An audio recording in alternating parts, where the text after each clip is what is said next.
Assemble! Stay dandy, baby. Luffy and Zoro kick some ass, Scratchman Apu brings the funk, and Eustace Kid uses his massive mechanical arms to bring down the musical man in Chapter 980 of One Piece. Hello, my friends. Ace Guru here, otherwise known as Corey, and I'm joined, as always, with my good friend Christian. Hey, everybody on the internet land. Let's talk about One Piece. Oh, yes. This was a very exciting chapter, so first let's go ahead and jump into the summary of this chapter, which was a pretty simple one. That's the way things are for One Piece, but the good news is the action is finally about to kick off in high gear. Luffy is pissed. He's not taking this crap from the Beastman pirates anymore when it comes to wasting food, and he immediately goes on the attack, much to the anger of some of his teammates. But what I really love about this scene especially is that Zoro decides to get in on all of the action, and they just decide to start decimating the Beast Pirates Dynasty Warrior style. They throw off their beast costumes and they just get ready to go right into it, and that's when we finally get the grand return of Scratchman Apu, a character who really hasn't had a lot of time to shine. We know what his devil fruit powers are, we know what he's capable of, but this is finally his opportunity to go on the fight and use his very distinctive devil fruit ability to transform his body into various musical instruments to attack Luffy and Zoro, actually dealing a good amount of damage to them. However, it's not until Eustace Kid comes in at the very end of the chapter where he delivers a crushing blow from his massive mechanical arm in what might be one of the coolest spreads that I've seen from this arc thus far, just showing how incredibly powerful Eustace Kid is, and it ends the chapter delivering a lot of action. Again, very simple, but filled with a lot of things to enjoy if you really like that classic One Piece action. So let's just go ahead and dive directly into our general thoughts of the chapter. Christian, let's go ahead and start with you. First, I want to say the art looks great. Really excited about how the overall vision of this arc is coming into play. I love the Beast Pirates. I made a joke. We were out to lunch before we started the review. I called them the BDSM Pirates because they sort of have that feel if you minus the horns out of them. And overall, though, I think it was just a really interesting chapter in the sense that Luffy's not going to follow the plan. Big surprise, you know? Kid is getting involved, which is awesome because we've sort of seen this Kid-Luffy rivalry where Kid hasn't been absorbed into the Straw Hat Pirates immediately, you know, because sometimes that happens by proxy. If you get too close to them, they sort of just absorb you into their own crew. And I also really like that the Beast Pirates are going to be a challenge from the very first fight. That to me shows that this arc is not going to throw a bunch of fodder at us and then have a big fight at the end. This is a lot of really strong characters right up front. And overall, I find that very interesting. I mean, Luffy got essentially his ass kicked in the beginning. Zoro got cut, you know, immediately by one of Apu's slash attacks, you know? So it's just interesting to show that okay, you know, hockey, you know, observation hockey, armament hockey, you have an amazing devil fruit, but wait, some random devil fruit could just pretty much mess you up out of nowhere. So it's kind of interesting to see that dynamic being mixed back in, that devil fruit actually can be a trump card. So it's kind of interesting. What do you think, Corey? I really enjoyed this chapter. I'm an action junkie. There were a lot of things that I really loved about it. Yeah. Of course, I like that you brought up the fact that, you know, the whole plan, of course, hinges on the fact that Luffy is going to follow the plan. He never does. He immediately goes on the attack, and he ends up bringing just his A game immediately, using a massive elephant gun and just taking out this one guy whose skull is completely just crushed by this attack. It's played for comedic effect, but that guy is dead as shit after that punch. And getting to see him and Zoro just go on the attack again is great because I've been waiting for this. I've been waiting a long time to see Zoro and Luffy teaming up again and just having no restraint in them just going and attacking people. And I think bringing Scratchman Apu into this is interesting because, again, he's one of those characters that I think the author's been holding back on for a very long time. He's had a few small moments throughout the entire series ever since his introduction, but I think this is going to be the first real major battle with his character. And it really helps that he's a very distinctive and interesting looking guy, and he has a devil fruit, which allows him to do a number of different things. A lot of the times when you have these characters who have devil fruit powers, it's relegated to seeing kind of the same thing over and over again, but the fact that his entire body can basically transform into just about any kind of musical instrument, and that it can do a number of different things, whether it be the slash attacks against Zoro or even the big explosion attacks against Luffy, makes it not only visually interesting, but all the more distinctive overall. I really love the fighting style of this character. And how do you block it? And how do you block it? Like, I'm assuming that when he's actually doing this, it's literally like the sound waves of the music that are coming from his body, and they just Not take a like a traditional different attack. Exactly, and they take like a different form depending on what it is that he actually does here. And the fact that Luffy and Zoro are even like hurt by this is kind of crazy. And it is worth mentioning, however, that yes, they do get hit by these big attacks, and when they do get hit, they look really painful. You can see that Luffy is, you know, he's got that look where like his eyes go completely white and he's been like devastated by a big attack. But in the next panel, he is simply just walking and ready to fight yet again. So, you know, Scratchman Apu, why he is a pretty competitive fighter, like, and you know, he can really like bring the heat. Against Luffy and Zoro, I really don't think it'd be enough to actually take them down. And I think Eustace Kid coming in, while, you know, was really awesome, I believe Luffy and Zoro could have taken this guy down eventually.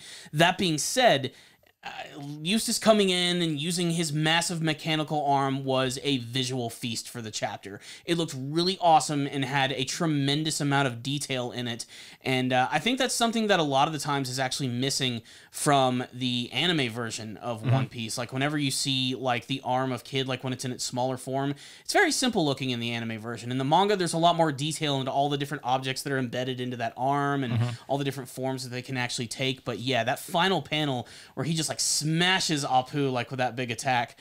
If he's able to survive that, then man, that guy deserves a beer, because that was a just crazy powerful attack. If not, he's sort of like a glass cannon. In a way, yeah. Yeah, because he has these cool, really powerful range attacks that are obviously hurting Zoro and Luffy. To what extent, probably not much, but I mean, they were surprising and devastating when they first landed. Overall, though, I think the other person that was there, it was one of the superstars. What was her name?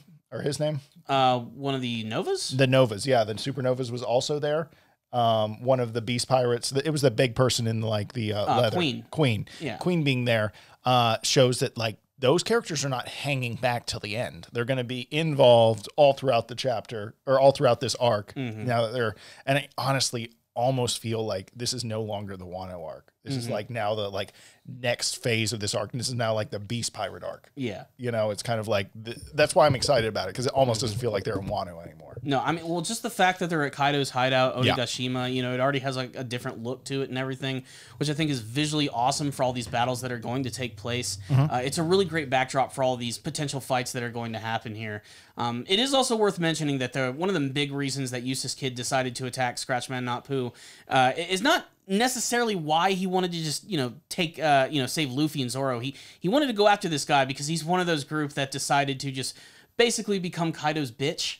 Like, well, remember when Kaido was introduced, it was Kaido, Basil Hawkins, and the killer guy that got converted too with the mask. Yeah. So yeah, I think he feels betrayed by them, and he's like going after it. You know, so it's kind of interesting to see that as well. It's poetic justice, and in a sense, do you think that if Scratchman Apu actually does survive this battle, that he might potentially want to defect to their side and maybe even help them out in this big battle, or he's just going to continue to, you know, be a part of Kaido's group? That to me leads to a larger concept that even during this fight, people were seeing the chance to challenge other Beast Pirates. So the strategic advantage of teaming up with the Straw Hats and their attack will be used throughout this arc. I will now call this the Beastman Pirate arc. You know, throughout these fights, there will be defectors or people that see this as a strategic advantage to go with the Straw Hats. So, you know, I think you're going to see a lot of that, especially since everyone only sees their opportunity for them to climb to the top more than it is the opportunity to help their pirate mates. You know? And that's the thing, you know, the Beast Pirates are seen as this incredibly strong pirate crew that almost no one stands a chance against. And that's why nobody really questions Kaido and his rule. Scratchman Apu, maybe some of the other defectors are going to see that, whoa, these guys are not only challenging Kaido and the Beast Pirates, but they're actually winning. There is a chance for victory here if they actually do end up joining them. Again, just showing that Luffy can recruit just about anybody to his aid. Not necessarily to be a member of his crew, but at least to be some sort of ally in some point. I mean, he's working with two of the Supernovas right now. He's been with Trafalgar Law for the longest time at this point. Now you got Eustace Kid in here. And like I said, it's a great excuse to just see his character do something. Again, it's mostly more of the same of what he's capable of. I can't wait to see more of what his magnetism is actually going to do. Outside of the fact that he can can make giant, super powerful fists, which are awesome. I'd really like to see what he's truly capable of using that magnetism, and I think it's going to be set up when all of these characters are sort of given their real fight, because Scratchman Apu, while he is an interesting character and he has a really cool gimmick, I don't think he's going to be like one of these headliner battles for this arc. Really, he's the appetizer before we even get into anything big here. That makes sense. Yeah, I feel like he's just a good example for look, Luffy and Zoro did not steamroll the guy. No. And that's the whole point. Even Zoro runs away saying like, hey, these guys are strong. We can't just blindly fight them or else we won't last against Kaido because we'll be all tired by the time we get there. And that makes sense. Yeah, and that just shows this arc, next week we might not even get any Luffy and Zoro. And by the way, we're not getting a chapter next week either. They are going on a 1 week break. That's fine because the artwork was great. It was. It was really good. You could tell that he put a lot of work. I think in particular that final page. It was really good. That look, that just big giant arm attack looks obviously so devastatingly cool. If you ask me, the character Kid was inspired by Akira because he kind of has that like the metal arm and the like. He's like Tetsuo, like he repaired his arm with except now it's just on an even more crazy scale. Yeah, that kind of that's what I see when I see Eustace Kid. I see an Akira sort of like inspiration. Also, I just think Kid's a badass character and is almost. When I originally saw his character design, I thought he was evil. Because he looks like, he's got the evil eyes, the red hair. Yeah, the weird eyeliner. That usually means evil. And so it's cool seeing him developed more and forcing the reader to take him from a different direction and like, hey, this might be honestly a good guy, know? And I think we're also again, I really believe the whole Beast Pirates their infighting is going to be their failure because Luffy's biggest strength is his power of friendship. So once that kicks in and everyone starts talking to Luffy and his hockey abilities to understand feelings are going to kick in and he's going to recruit people. So let's see how that goes. But essentially, I think that's going to be the downfall of the pirates. Obviously, they're going to have to defeat a few of them in battle, but some of them are just going to join because they're going to think they're going to get an opportunity to try out, not understanding that the whole pirate system is about to get destroyed anyway. As if it already hasn't evolved and changed so much since the introduction of the series and Luffy and his team actually coming together. Yeah, it's about to go through one hell of a change. Yep. As for predictions for the future of this arc here, I mean, for the last couple weeks, all we've been really saying is we are just ready for this fight to begin. And here it is. The fight is here. It's beginning. The action is here. It's really exciting. But any like dream fights or team ups that you're hoping to see in the next couple of weeks, next couple of chapters? I want to see Zoro versus Jack. That would be really nice. Or see the minks, the cat and the dog mink versus Jack again and get the revenge. You really want to see Jack fight. I want to see Jack fight because Jack hasn't fought against anyone that I felt challenged him one-on-one. It was always like large group battles, which is unfortunately the way the Beast Pirate arc is probably going to go now. Like it's going to be large chaos, type battles. It's not going to be one-on-one. It's going to be Tournament of Power. Yeah, like craziness. Yeah, exactly. That's a great way to put it. Then I really want to see the BDSM pterodactyl guy fight someone. King. I want to see him fight someone. I'm really excited to see King fight. I know he has some fire type powers where he can like shoot fireballs and because you remember he tried to knock off Big Mom's ship when they were coming in, and that's where we got introduced to him. So I'm excited to see that. Everyone else, I know they're going to be cool. I'm just excited about the surprise. I don't have any great predictions on those characters necessarily. But again, I'm excited to see how they betray each other for their shot of power. That's my biggest prediction. That it's a good thing to bring up because they do bring it up again in this chapter. Like, the Toby Ropo and the All-Stars, the headliners, everybody's sort of like vying for that next position in the Beast Pirates so they could get even closer to Kaido. And that's always been an interesting dynamic about his crew. Even Queen in this chapter is saying, like we could get rid of one of these Toby Ropo right now. And one of you guys down below could have the opportunity to actually be the next big member of that group. And they also seem to get a lot of enjoyment out of seeing that happen. They really are just like a rip-roaring crew. Just like you, I do want to see one of the headliners, or really the All-Stars, actually go and fight. You really like Jack. Yep. I'm really into King, BDSM pterodactyl man. Yep. I just love the design of that character. I just think he looks immensely awesome. I'm always a fan of characters in the series that have wings. Like before that, I always really liked the character Magellan, and he kind of gives me like that same vibe just because he has like wings. He's all black and evil, almost demonic looking.